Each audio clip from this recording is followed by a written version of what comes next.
നമസ്കാരം. Welcome to Geetha's Bhakthigeetham. One day one ശ്ലോകം. Srimad Mahabhagavatam 787th day. Today 9th sloka of Pradhama Skandam, 8th chapter. For details please see the description box. Geetha's Bhakthigeetham ഒരു ദിവസം ഒരു ശ്ലോകം. ശ്രീമദ് മഹാഭാഗവതം ഇന്ന്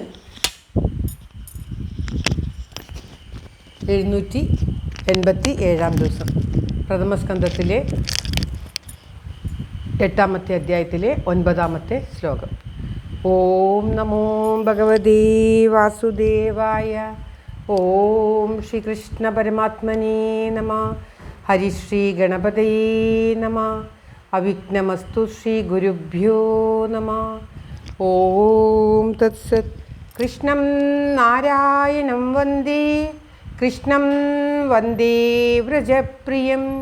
കൃഷ്ണം ദ്വൈപായനം വന്ദേ കൃഷ്ണം വന്ദേ പൃഥാസുതം. ശ്രീപരമാനന്ദനാഥനായി അദ്വൈതദീപമായി മോക്ഷേച്ചു വൃന്ദമന്ദാരമായി കാരുണ്യവാരിധിയായി വിഭൂദേശനാം നാരായണൻ മമ മന്ദത മാറ്റണം. ഓം തത്സത്. ശ്രീമദ് മഹാഭാഗവതം പ്രഥമസ്കന്ധത്തിലെ 8ാമത്തെ അധ്യായത്തിലെ 9ാമത്തെ ശ്ലോകം. ഓം പാഹി പാഹി മഹായോഗിൻ ദേവദേവ ജഗത്പദേ. നാന്യം ത്വദഭയം പശ്യേ യത്ര മൃത്യു പരസ്പരം. ഓം തത്സത്. പാഹി പാഹി മഹായോഗിൻ ദേവദേവ ജഗൽപദേ. നാന്യം ത്വദഭയം പശ്യേ യത്ര മൃത്യു പരസ്പരം. ഓം തത്സത്.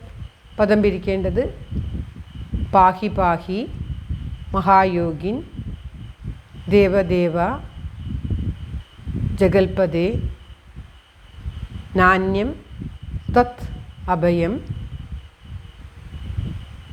പശ്യേ യത്ര മൃത്യു പരസ്പരം. പരസ്പരം മൃത്യു. മഹായോഗിൻ മഹായോഗിയായിട്ടുള്ളവനെ, ദേവദേവ ദേവന്മാർക്കും ദേവനായിട്ടുള്ളവരെ, ജഗൽപദേ ലോകപാലകനെ, പാഹി പാഹി രക്ഷിച്ചാലും രക്ഷിച്ചാലും, തത് അന്യം അങ്ങേ ഒഴിച്ച്, അന്യനെ, തത് അന്യം അങ്ങേ ഒഴിച്ച്, അന്യം അന്യനെ, അഭയം രക്ഷയായിട്ട്, ന പശ്യേ ഞാൻ കാണുന്നില്ല, യത്ര യാതൊരുവരിൽ, പരസ്പരം മൃത്യു അന്യോന്യം മരണം. അടുത്ത ശ്ലോകത്തിലൂടെയാണ് ഇത് പൂർത്തിയാകുന്നത്. ഉത്തരയുടെ ഭഗവാനോടുള്ള പ്രാർത്ഥനയാണ്. അലയോ മഹായോഗിയായിട്ടുള്ളവനും ദേവന്മാർക്കും ദേവനായിട്ടുള്ളവനും ലോകത്തിൻ്റെ നാഥനുമായിട്ടുള്ള കൃഷ്ണ, രക്ഷിക്കണേ രക്ഷിക്കണേ. നിന്തിരുവടിയല്ലാതെ അഭയസ്ഥാനമായിട്ട് അന്യനെ ഞാൻ കാണുന്നില്ല. എന്തുകൊണ്ടെന്നാൽ എല്ലാവരും അന്യോന്യം മരണഭയമുള്ളവരാണ്. മരണമില്ലാത്ത ഒരേ ആളുള്ളൂ, അത് ശ്രീകൃഷ്ണ ഭഗവാനാണ്. ആ ഭഗവാനാണ് മരണമില്ലാത്തവൻ. പ്രകാരമുള്ള മരണഭയമില്ലാത്ത അവിടുന്നിനെ ഞാൻ ശരണം പ്രാപിക്കുന്നു. എന്നെ രക്ഷിച്ചാലും രക്ഷിച്ചാലും എന്ന് കരഞ്ഞുകൊണ്ട് ഓടി വന്ന് ഉത്തരാദേവി, അഭിമന്യുവിൻ്റെ ഭാര്യയായിട്ടുള്ള ഉത്തരാദേവി ഭഗവാനോട് പ്രാർത്ഥിക്കുകയാണ്.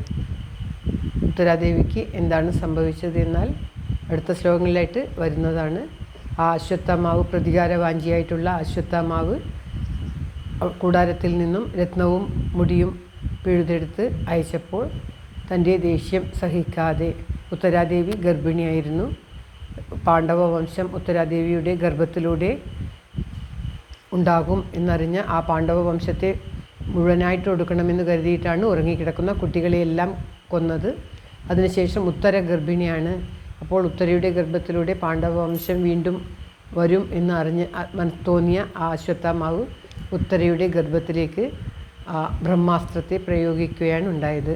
ആ ബ്രഹ്മാസ്ത്രം തൻ്റെ നേരെ വരുമ്പോഴാണ് ഉത്തരാദേവി കരഞ്ഞുകൊണ്ട് ആ ശ്രീകൃഷ്ണ ഭഗവാനെ അഭയം പ്രാപിക്കുന്നതും ശ്രീകൃഷ്ണ ഭഗവാൻ ഉത്തരാദേവിയുടെ ഗർഭത്തിൽ പ്രവേശിച്ച് ആ കുഞ്ഞിനെ രക്ഷിക്കുകയും അങ്ങനെ ഉണ്ടാകുന്ന കുഞ്ഞാണ് പരീക്ഷിത്ത്.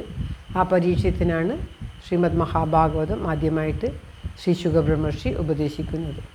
അതുകൊണ്ട് ഇവിടെ ഈ അശ്വത്ഥമാവ് ഉത്തരാദേവിയുടെ ഗർഭത്തിലേക്ക് ആ ബ്രഹ്മാസ്ത്രം അയച്ചിട്ട് ആ ഭയത്തോടു കൂടി ഓടി വന്ന് പ്രാർത്ഥിക്കുന്ന ഭാഗമാണ് ഇപ്പോൾ നാം പാരായണം ചെയ്ത ഈ പാഹി പാഹി എന്നുള്ള സ്തുതി. ശ്ലോകം ഒരിക്കൽ കൂടി. പാഹി പാഹി മഹായോഗിൻ ദേവദേവ ജഗത്പദേ നാന്യം ത്വദഭയം പശ്യേ യത്ര മൃത്യു പരസ്പരം സർവത്ര ഗോവിന്ദനാമ സങ്കീർത്തനം. ഗോവിന്ദ ഗോവിന്ദ. എല്ലാവരുടെയും നന്മയ്ക്കും ആയുരാരോഗ്യ സൗഖ്യത്തിനുമായി പ്രാർത്ഥിച്ചുകൊണ്ട് ഭഗവത് സമക്ഷം ഈ ശ്ലോകം സമർപ്പിക്കുന്നു. Geetha Rajan. Thank you for watching. All the best.